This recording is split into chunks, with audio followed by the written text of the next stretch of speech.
Hey guys, Fox here, and today it's time to do another in-depth review. We haven't done one of these since last year, so if you're new here, essentially I'm going to be looking at certain plays, dissecting them, and then overall talking about some numbers and stuff.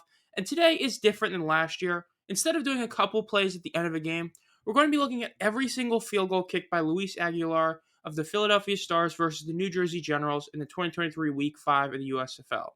This is because we might have witnessed the greatest performance a kicker has ever had in football history. Not just pro football, but overall football history. So, simply put, his first kick came off their opening kickoff drive, which ended up being 6.5 minutes but stalled in the red zone. It was a very simple 22-yard field goal, and as you can see, he kicks it right through the uprights, no problem. What ends up happening after that, however, is that after some time of not scoring, the Generals end up fumbling right at the end of the first quarter. Heading into the second quarter, the Stars end up completely failing to capitalize on it with anything meaningful and have to kick a 42-yard field goal, which Aguilar also drills straight through. So, at this performance, you're already looking at him and saying this is pretty good. Now, the only issue is that the Generals come down and end up scoring a touchdown and take the lead right afterwards. So, that's a huge knock as now the Stars are down. But the Stars end up getting a bit far until they stall out again near midfield. They got just a bit past it, but now they have a 56-yard attempt. So at this point, it's not looking like anything insane, but Aguilar now has to make a 56-yarder, which he also just barely makes. It just barely makes it past the uprights. It almost clunked, but it did not. This ended up putting it back in the lead at 9-7. Then after a couple punts, the Generals end up kicking their own field goal to take the lead at 10-9. So now the Stars are down again. But just like they did before, they find a way to capitalize despite some miscues by the Stars offense, where it's a 36-yarder, which Luis Aguilar easily drills. At this point, this is already looking to be a very historic performance in a sense that we've seen 5 field goals this year, which is the tied USFL record, but this was all done in the first half. The first half, we've already seen 4 field goals. And then right at the third quarter, after another fumble by the Generals and another failed capitalization by the Stars, you know what we end up seeing? We end up seeing another field goal attempt. This time, it ends up being a solid, not insanely difficult kick of 27 yards. And just like you'd expect a 27-yarder, it goes right through the uprights. So at this point, we now have seen Aguilar tie the USFL record at 5 field goals. We are still only in the third quarter, but the fact that he's made 5 now is insane at this point because he's already tied the record and there's still so much time left. So what ends up happening, this Generals continue to do nothing on offense, turn over the ball, just not be good, and it ends up giving the Stars another opportunity on offense. And it ends up having the same thing happen. A 51-yarder this time. Again, now Aguilar's already kicked the 56-yarder, which, by the way, was the record for this season of the USFL. But a 51-yarder, surely this will break his streak, right? Nope. Straight down the middle. Perfect kick. At that point, he has now officially broken the USFL record for most field goals made in a single game. Now, after some time, we end up having something bad happen for the Stars, and that's the Generals did get some more points. They kicked another field goal to cut the lead down to 5, and now we are faced with a 49-yard field goal by the Stars as they continue to struggle to do anything on offense besides get a few yards. So a 49-yarder, another basic 50-yarder, and Aguilar treats it as a basic kick. Drills it. It's not as clean as the other ones, but it still was a very clean one that wasn't even really close to getting hit in the uprights, and it was a huge one. So now he has basically shattered the record. He's hit 7 field goals now. But the Generals score the touchdown, and they get a 2-point conversion. Now the game is tied. With under 20 seconds left, the Stars get in a kind of field goal range to what would be the second longest field goal of the season. With 3 seconds on the clock left, Luis Aguilar has a chance to hit a walk-off game-winning field goal of 55 yards to shatter the record for the USFL. He kicks it, drills it. Beautiful, perfect kick. Stars win the game. I don't think I've ever seen a kicker do something like this, where a kicker single-handedly won the team his game. Because, well, let's just get right into the reason why this is a huge deal.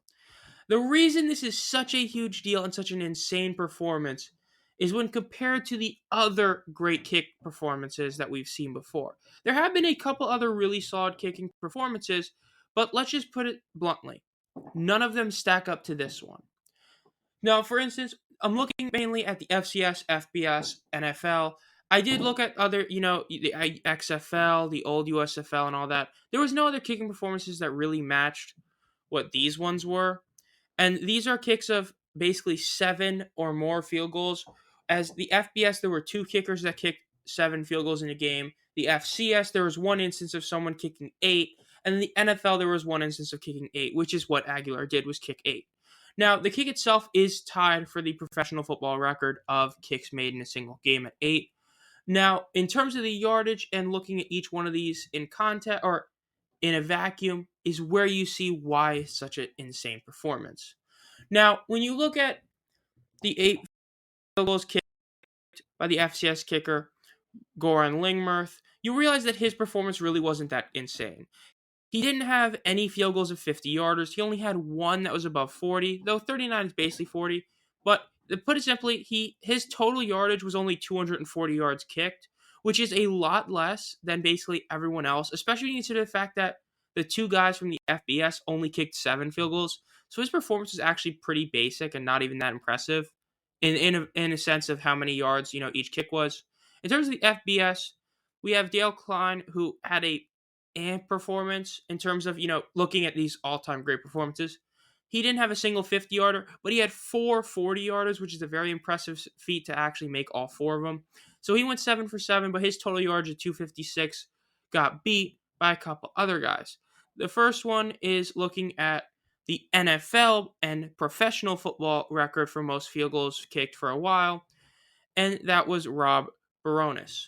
Rob Baronis ended up making 7 or 8 field goals in a game against the Houston Texans for the Tennessee Titans back in 2007. This performance was honestly a very solid one, except for the fact that his kicks just weren't long. He had one 52-yarder, and then he had one 43-yarder, and then he had no other kicks of 30 yards. He did, however, have a walk-off kick just like Aguilar, so a very high difficulty kick, except that it was only a 29-yarder versus a 55-yarder. So I would say that was the third best performance probably of all these guys. Or you can even argue fourth, because Mike Prindle in 7 attempts also had 257 total yards. Him and Klein both had nearly, or literally in Prindle's case, the same as Baronis, but they had one less field goal. So their overall average, if you would have included it, would have been like upping them to about 290 to 300 in terms of how many total yards kicked. Aguilar dwarfs those numbers. He had 338 total yards of field goals kicked. He did not just break the record for like most yards kicked in a single professional football game. He outright obliterated it. And even if you didn't count college, he obliterated that too. This is the greatest performance a kicker has ever had in professional football history. I'm going to easily say that. It's not even close. When you consider the fact that he had not just the season long, but the 2 season longs, and that one of those season longs, the 55-yarder, which is the second longest kick of this year, was a walk-off field goal, is insane. He had 4 kicks of 40-plus. Yeah, he had 2 easy kicks, but once you get past the 22 and 27-yarder, all of his kicks were either somewhat difficult, in like a 36-yarder, and 42, to truly difficult, 49, 51, 55, and 56. This performance is truly a legendary performance. Nobody likes to give kickers a lot of credit. They say it's the easiest job in football until they miss a kick and then everyone hates them and wants them cut from the team. But let's be real. Aguilar is going to be an NFL roster. The guy is also a punter. He's the team punter, literally, and he was punting in this game. So not just kicking, but also punting, and he was still able to do this is insane. So it's not even like you have a holder that's like, your designated punter is the holder type of guy. Devin Gray is literally the holder, if I'm not mistaken, who's a receiver. So the fact that everyone in this clockwork of, the long snapper, holder, and Aguilar were able to do this is insane. This was the greatest performance of all time, and I felt like it truly did need an in-depth review, because when you look at it, it's just insane. Every one of his kicks mattered because all the points scored by the Stars were his kicks. They didn't get no pick six, no kick return, no receiving, no rushing touchdown. All points were Luis Aguilar. He single-handedly won this game. And I bet that he's going to obliterate the Special Teams Player of the Week vote. I mean, this is the greatest performance a kicker has ever had. It's insane. So this has been Tom Fox. If you enjoy this content, make sure to subscribe and hit the bell. And as always, have a great night.